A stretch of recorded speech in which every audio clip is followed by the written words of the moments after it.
Bobbie is standing behind the bar. Her father just died. The man she loved more than anyone. The man who built this place with his own hands. And she's back behind his bar, keeping it open, keeping it running. And then a lawyer walks in. And everything she thought she knew about her father dies too. Right there. In her own bar.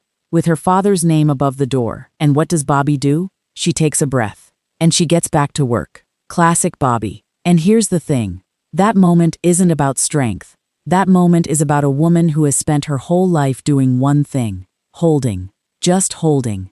Everything together. Everyone together. No matter what it costs her. Now, most people think Happy's Place is a warm, feel-good sitcom. Woman inherits a bar, discovers a surprise sister, finds love with the chef, laughs along the way. Yeah, that one. With Reba McEntire. And sure, on the surface that's what it looks like. But if you actually watch this show closely, the whole picture changes. Because Happy's Place is not a story about a woman running a bar. It's a story about a woman who loses her father, and then loses him again, and then has to keep smiling anyway. And nobody is really talking about that. Hey, grab a seat. Let's get into it. Here's what makes a character truly worth watching. It's not the jokes, not the one-liners, not even the charm. It's what breaks underneath the surface. What they carry that nobody else sees. Now look at Bobbie from minute one. Happy dies. She's grieving. She's raw. She's barely holding it together. And she thinks at least she has this. The bar, his legacy. Something solid to hold on to. And then the lawyer reads the will. And Bobbie finds out her father had another daughter. A secret daughter. 20 years of silence. 20 years of a whole other life nobody told her about.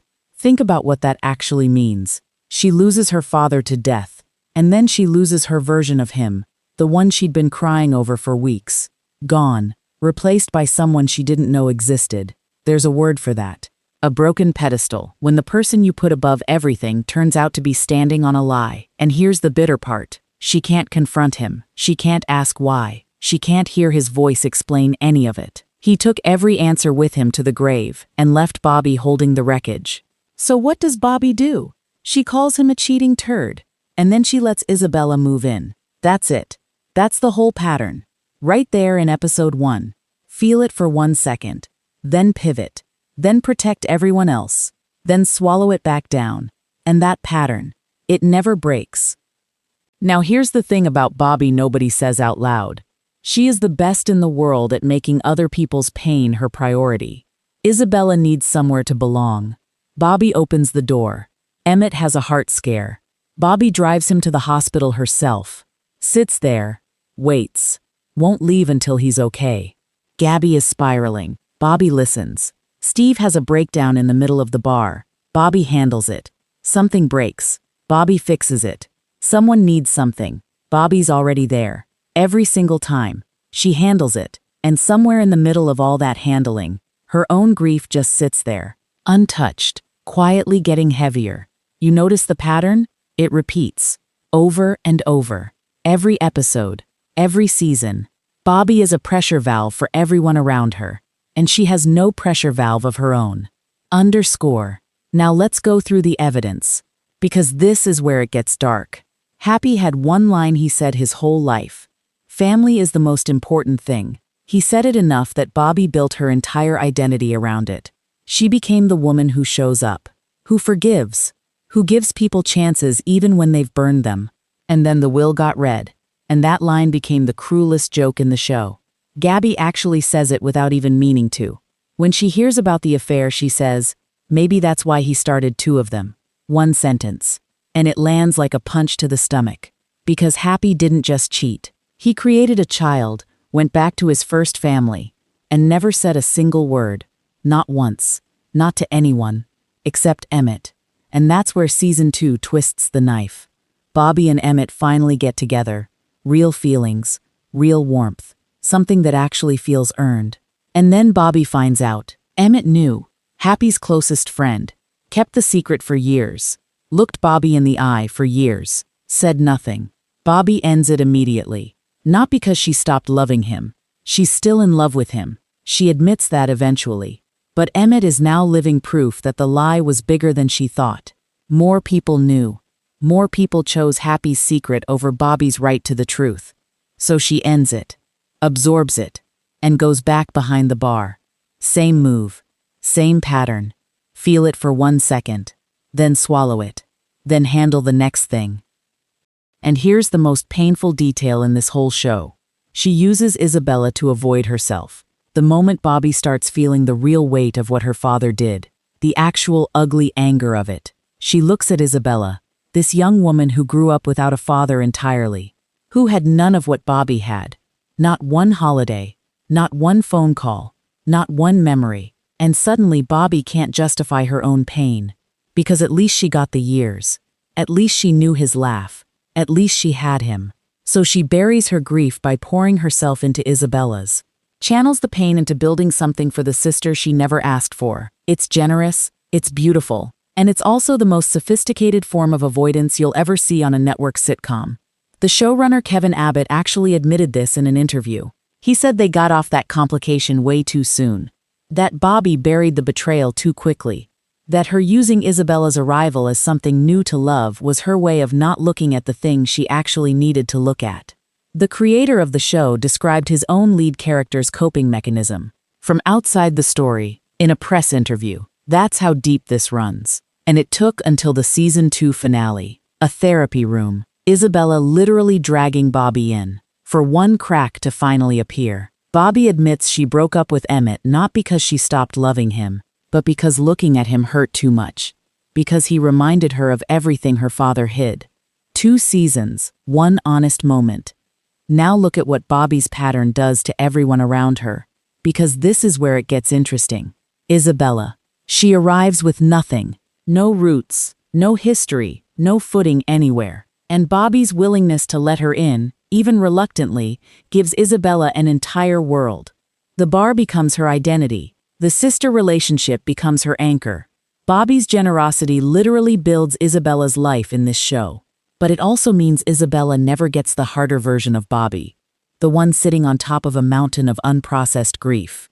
Which is exactly why in season 2 it's Isabella who has to drag Bobbie into that therapy room. Because Bobbie would never walk in on her own. Emmett. He carries Happy's secret out of loyalty, falls in love with a woman who handles everything except herself. And when she ends things, he says 4 words that cut right through. You broke my heart, Bobbie. Then he tries to move on, tries to be solid, closes himself off. Because that's what Bobbie's pattern quietly teaches everyone around her. If you're in pain, contain it, move forward, handle it. He learned it from watching her, Gracie, Bobbie's own daughter, deployed, distant.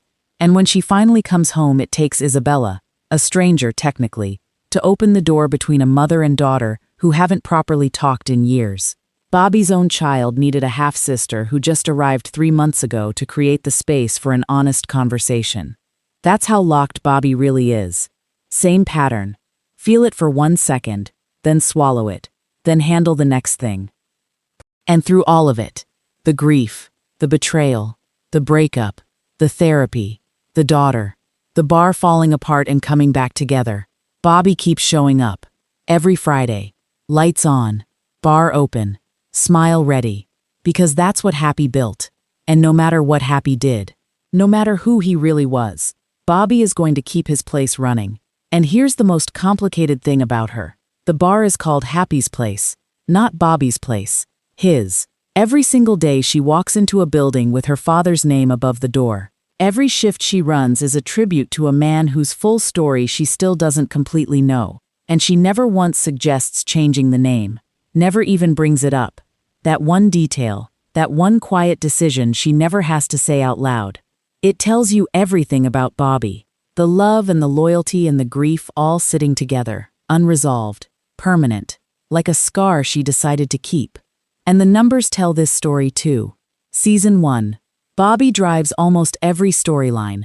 Her grief, her resistance to Isabella, her feelings for Emmett. By season 2, the writers are deliberately pulling the camera back. Gabby's storyline grows. Isabella's world expands. Emmett gets his own arc. Because Bobbie's pattern has become the engine. She doesn't need to be at the center anymore. She just needs to be holding. And everything else moves around her. Same thing happened in real life. The showrunner already confirmed Season 3 goes directly after the buried resentment toward Happy. The grief she's been sitting on since Episode 1. The thing nobody has been allowed to touch yet. Because even the writers know, you can only hold that long. So here's the real question. Happy's Place has been asking since the very first episode. What happens when the strong one finally stops holding? When Bobbie lets go of the grip for 1 minute? When she stops handling? When she stops redirecting her pain into everyone else's problems? What actually comes out? That's the story this show has been quietly building toward, for 2 full seasons, without quite arriving there yet. And there's one more thing I keep coming back to. Every character in that bar is doing better because Bobbie holds. Isabella has a home because Bobbie held. Emmett found love because Bobbie held. Gabby has her person because Bobbie held. The whole bar runs because Bobbie holds. And the question nobody in the show has thought to ask yet, who holds Bobbie? Whether you think Season 3 finally answers that, or whether you think Bobbie will just keep absorbing until the walls come down on their own. Tell me in the comments. And if you want more of this, more of the characters you think you know from Happy's Place, stick around. It only gets more interesting from here.